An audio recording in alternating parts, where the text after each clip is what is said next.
ఈరోజు అన్ని న్యూస్ పేపర్లో వచ్చిన డిఎస్సి సమాచారాన్ని తెలుసుకుందాం.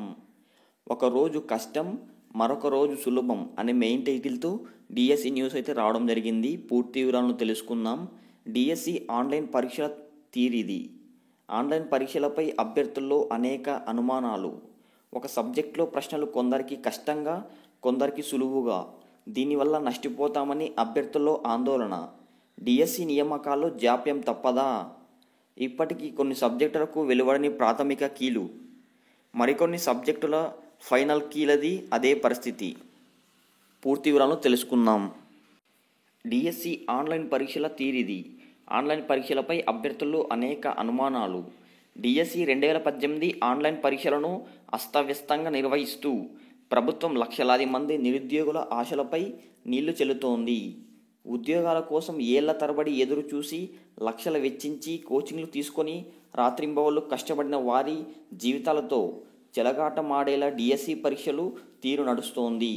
గత ఏడాది డిసెంబర్ 24 నుంచి నిర్వహిస్తున్న డిఎస్సి 2018 పరీక్షలు ఆన్లైన్లో జరుగుతున్న సంగతి తెలిసిందే. ఈసారి ఆన్లైన్ విధానం ఉండటం, అభ్యర్థులు ఎక్కువ మంది దరఖాస్తు చేయడంతో పరీక్షలు ఎక్కువ రోజులు జరుగుతున్నాయి. రోజు 2 సెషన్లలో ఉదయం, మధ్యాహ్నం ఈ పరీక్షలు పెడుతున్నారు. స్కూల్ అసిస్టెంట్ సోషల్ స్టడీస్ పరీక్షను 2 రోజులు పెట్టగా, సెకండరీ గ్రేడ్ టీచర్స్ పరీక్షలను ఏకంగా 8 రోజుల పాటు 16 సెషన్లలో నిర్వహిస్తున్నారు. ఇలా ఒకే సబ్జెక్ట్ పరీక్ష ఒకటికి మించి ఎక్కువ రోజులు ఎక్కువ సెషన్లలో జరిగినప్పుడు కొన్ని రోజులు ప్రశ్నలు సులువుగా ఉంటున్నాయని, మరికొన్ని రోజుల్లో చాలా కష్టంగా ఉంటున్నాయని అభ్యర్థులు వాపోతున్నారు. ఇలా రావడం పట్ల వారిలో పలు అనుమానాలు వ్యక్తమవుతున్నాయి. అదేవిధంగా టెట్లోనూ ఇదే పరిస్థితి. గతంలో టెట్ను 2 సార్లు ఆన్లైన్లో నిర్వహించినప్పుడు కూడా ఇదే పరిస్థితి ఏర్పడింది. ఒకరోజు పరీక్ష రాసిన వారికి గరిష్టంగా 90% మార్కులు వస్తే, మరో రోజు పరీక్ష రాసిన వారికి 50% లోపు మాత్రమే వచ్చాయి.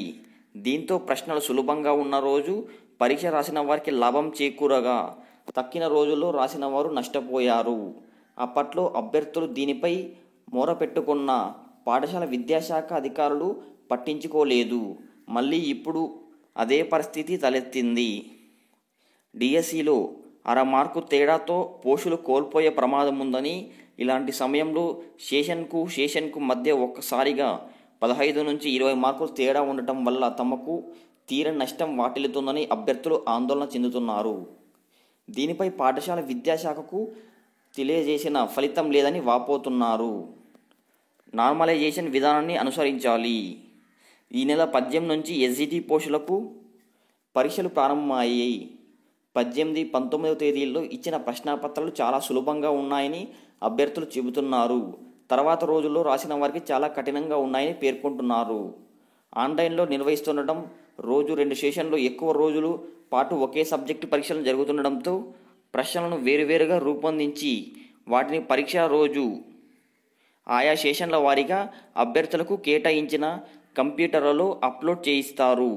ప్రశ్నల రూపకల్పన, వాటిని కంప్యూటర్ల ద్వారా అప్లోడ్ చేయించడంలో తాము నార్మలైజేషన్ పద్ధతిని పాటిస్తున్నామని అధికారులు చెబుతున్నా, పరీక్షల్లోని ప్రశ్నాపత్రాలు చూస్తే చాలా ఉండటం లేదని నిపుణులు సైతం చెబుతున్నారు. ఈ నేపథ్యంలో తమకు న్యాయం చేయాలని అభ్యర్థులు కోరుతున్నారు. మూల్యాంకనంలోనైనా జేఈఈ తదితర పరీక్షల్లో చేసినట్లు నార్మలైజేషన్ విధానాన్ని అనుసరించాలని విజ్ఞప్తి చేస్తున్నారు. అదేవిధంగా ఫిబ్రవరిలోపు నియామకాలు పూర్తయ్యేనా? డిఎస్సి షెడ్యూల్ ప్రకారం ఈ నెల 10న స్కూల్ అసిస్టెంట్ పరీక్షల ఫలితాలు ప్రకటించి 13న మెరిట్ జాబితా, 17న ఎంపిక జాబితాను కూడా ఇవ్వాల్సి ఉంది. కానీ పరీక్షల ఫైనల్ కీలను విడుదల చేసిన వాటిపై స్పష్టత లేదు. ఫైనల్ కీలు విడుదల చేసినప్పుడు వాటిలో ఏ ప్రశ్నలు సమాధానాల్లో మార్పులు జరిగాయి, వేటిని తొలగించారు, 2 సరైన సమాధానాలున్న ప్రశ్నలు ఏవి అన్నవి స్పష్టంగా వెబ్సైట్లో పెట్టాలి. ఆ తరువాత ఏ ప్రశ్నలకు మార్కులు కలపాలి, ఏ ప్రశ్నలకు ఇచ్చిన సమాధానాల్లో తప్పులుంటే తొలగించాలి అన్నది తెలితేది. ఫలితాలను, మెరిట్ జాబితాను విడుదల చేయడానికి వీలవుతుంది. ఇలా ఇప్పటి వరకు స్పష్టత లేదు. అసలు ఏ ప్రశ్నలకు ఏ సమాధానం సాయిందో, ఏది తప్పో తెలియక అభ్యర్థులు తలలో పట్టుకుంటున్నారు. ఈ నేపథ్యంలో సుప్రీంకోర్టు ఉత్తర్వుల మేరకు ఫిబ్రవరి చివరిలోగా నియామక ప్రక్రియ ముగిసేనా అనే అనుమానాలు వ్యక్తమవుతున్నాయి. పరీక్షలు ముగిసిన షెడ్యూల్ ప్రకారం ఫలితాలు వెల్లడవుతాయని ఎదురు చూస్తున్న వారికి పాఠశాల విద్యాశాఖ తీరని నిరాశను మిగులుస్తోంది. స్కూల్ అసిస్టెంట్ పోస్టులకు మాత్రమే ఫైనల్ కీ విడుదల. టీచర్ పోస్టుల భర్తీని ఫిబ్రవరి నెలాఖరులోగా పూర్తి చేయాలని సుప్రీంకోర్టు ప్రభుత్వాన్ని ఆదేశించింది. ఈ మేరకు పూర్తి చేస్తామని ప్రభుత్వం కూడా కోర్టుకు తెలిపింది. డిఎస్సి ఫలితాలు విడుదల ఆలస్యమవుతుంది. పరీక్షల ప్రాథమిక కీని విడుదలకే చాలా రోజులు తీసుకుంటున్నారు.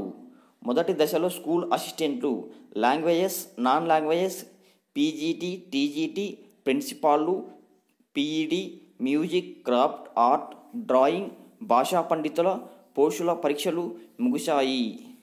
వీటిలో స్కూల్ అసిస్టెంట్ పోస్టులకు మాత్రమే ప్రాథమిక, తుది కీలు విడుదలయ్యాయి. పీజీటీ, టీజీటీ పోస్టులకు ప్రాథమిక కీ ఇచ్చిన ఫైనల్ కీలు విడుదల కాలేదు. మిగతా వాటికి ప్రాథమిక కీని విడుదల చేయలేదు. ఫ్రెండ్స్, మీకు వీడియో కానీ నచ్చితే తప్పకుండా వీడియోని లైక్ చేయండి. ఇలాంటి ప్రతిరోజు సమాచారం కావాలనుకుంటే ప్రతి ఒక్కరూ వీడియోని లైక్ చేసి మీ మిత్రులకు షేర్ చేయండి. అదేవిధంగా మీరు కానీ ఎగ్జామ్ రాసినట్లయితే మీకు ఎగ్జామ్ కష్టంగా వచ్చిందో సులభంగా వచ్చిందో వీడియో కింద కామెంట్ చేయండి. Thank you for watch this video.